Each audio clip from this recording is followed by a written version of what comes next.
Bona nit. Un estudi revela que cada any es diagnostiquen 34.000 casos nous de càncer a Catalunya, però la supervivència al nostre país supera la mitjana europea. Aquest estudi es publica avui 4 de febrer, coincidint amb el Dia Mundial contra el Càncer. L'Audiència de Girona jutja al llarg d'aquesta setmana 12 membres d'una suposada banda de narcotraficants acusada d'introduir droga des d'Holanda per després vendre-la a través de diversos pisos de la Jonquera.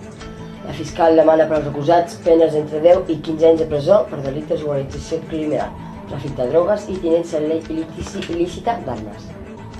Tot això al Telenord d'avui dimarts. Comencem.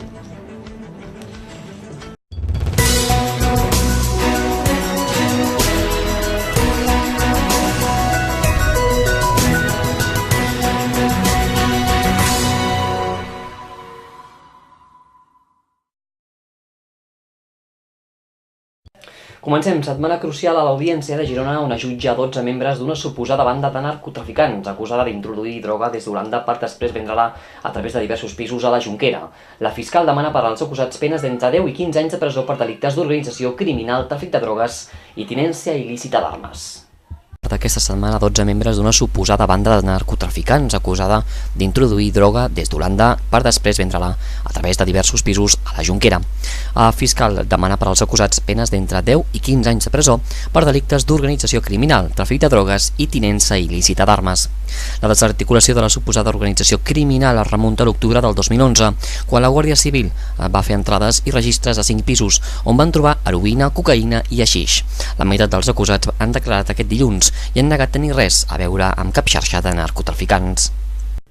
Des de finals de la setmana passada, l'escala està desviant la circulació, concretament a la sortida per l'avinguda Riells, com a conseqüència de les obres de millora de les voreres que s'hi estan fent. L'Ajuntament hi ha instal·lat senyalització i proposen com a alternativa de trànsit del carrer Ponent. La previsió és que els treballs acabin al llarg d'aquest mes. L'actuació està dotada amb 700.000 euros. Des de la setmana passada, l'escala desvia el trànsit de sortida per l'avinguda Riells com a conseqüència de les obres de millora de les voreres que s'hi estan fent. L'Ajuntament hi ha instal·lat senyalització i proposen com a alternativa de trànsit el carrer Ponent.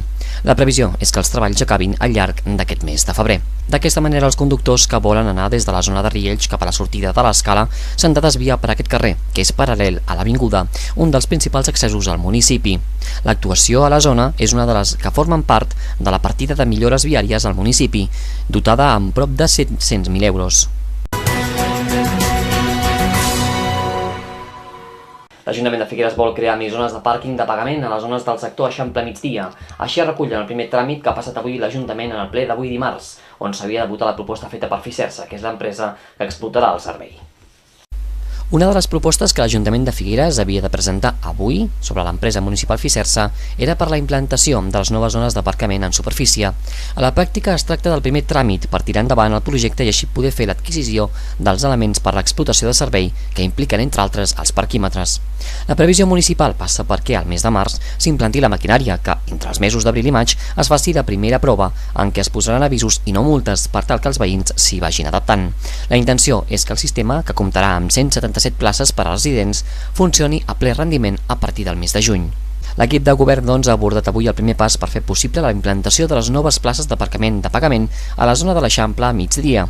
Després de mesos d'anuncis de projecte que es buscava afavorir la possibilitat als residents i treballadors i també propietaris de negocis d'estacionar, el ple ha aprovat previsiblement el projecte presentat per Fisersa.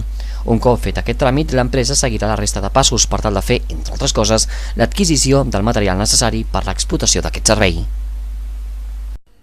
El Partit Socialista Català de Roses dona per tancada la crisi oberta arran de la dimissió de l'exalcaldessa del municipi, Magda Casamitjana, per desavinences amb la direcció del partit encapçalada per Pere Navarro al voltant del procés de sobiranista. L'elegit per substituir-la és David Beltrán, fins ara regidor de l'Ajuntament de Roses.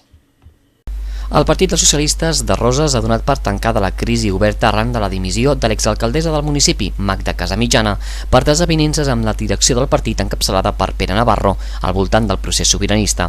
En una nota de premsa, l'agrupació de Roses anuncia que el nou primer secretari del partit serà David Beltran, fins ara regidor al consistori rosinc, i que l'exalcalde Jaume Noguer serà el president d'una executiva de consens, que es planteja fer un clar gir cap a la defensa de les polítiques d'esquerres, així com recuperar el contacte amb la ciutadania i la societat rosinca. També s'incorporen al grup municipal com a regidors Josep Maria Laguna i Jesús Mínguez. L'atur registrat a Catalunya ha augmentat en 8.900 persones al gener, un 1,44% més que l'any mes anterior. És l'increment més petit d'un mes de gener des de l'any 2007. Segons el Ministeri de Treball, ara hi ha 630.000 persones que busquen feina a través dels serveis oficials de col·locació. L'atur que registra ha augmentat a Catalunya en 8.999 persones al gener, un 1,44% més que el mes anterior. És l'increment més petit d'un mes de gener des del 2007. Segons el Ministeri de Treball, ara hi ha 633.800 persones que busquen feina a través dels serveis oficials de col·locació. Tot i això, en comparació al gener de l'any passat, el nombre de parats registrats s'ha reduït en 27.000 persones, un 4,22% menys. L'atur baixa al gener, només en el sector de la construcció, amb 3.400 parats menys, i va pujar a la resta de sectors. Així, els serveis van registrar 99.500 aturats més. L'agricultura va sumar 8.110 desocupats. El col·lectiu sense ocupació anterior va incrementar el nombre d'aturats en 5.300 persones i la indústria va experimentar una pujada de la desocupació de 3.500 persones. Pel que fa a la contractació, durant el gener es van registrar a l'antic INEM un total de 1.259.000 contractats i un 14% més que el gener del 2013, dels quals 98.000 van ser contractes fixos, xifres que equivalen al 7,8% del conjunt de la contractació i que és un 2,2% inferior a la de fa un any. Ara fem una pausa per la publicitat i en tornar farem un repàs dels casos de càncer diagnosticats a Catalunya en el Dia Mundial contra el Càncer. Fins ara mateix.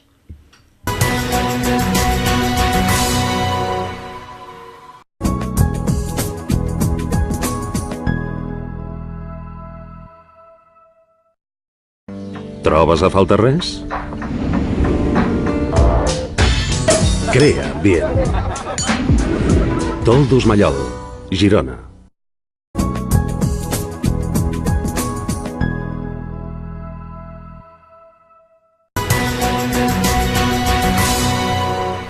Cada any es diagnostiquen 34.000 casos nous de càncer a Catalunya. Per la supervivència, el nostre país supera la mitjana europea. De fet, ha augmentat entre un 5 i un 10% en l'última dècada.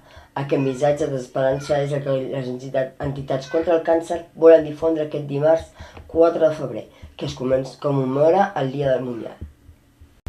Cada any es diagnostiquen 34.000 casos nous de càncer a Catalunya, però la supervivència al nostre país supera la mitjana europea. De fet, ha augmentat entre un 5 i un 10% en l'última dècada. Aquest missatge d'esperança és el que les entitats contra el càncer volen difondre avui dimarts 4 de febrer, que es commemora el Dia Mundial contra el Càncer. Els casos de càncer augmenten i de manera alarmant. Un estudi de la ONU determina que d'aquí a 20 anys es diagnosticaran 22 milions de casos de càncer a tot el món. Això és un 50% més de casos que els que es diagnostiquen ara. Els autors de l'estudi demanen als polítics que prenguin mesures adequades per controlar la malaltia. Christopher Wilde, un director de l'institut que ha fet aquest estudi, diu que mostra que el càncer és un problema mundial i que no serem capaços de fer-ne front si no es milloren només amb el tractament de la malaltia. I acabarem el Telenor amb el detall del temps. Per demà dimecres s'espera un dia com el d'avui. Començarem la jornada amb bancs de boira a l'interior de la Garrotxa i al nord del Ripollès. I a mesura que avança el dia arribaran bancs de núvols prims que taparan estones al cel. Les temperatures seguiran pujant lleugerament. No s'espera precipitacions per demà. Bé, i amb el temps acabem. El Telenor torna demà com sempre a les 8 del vespre. Gràcies per la seva atenció i que passin una molt bona nit. Fins demà, que vagi molt bé, bona nit.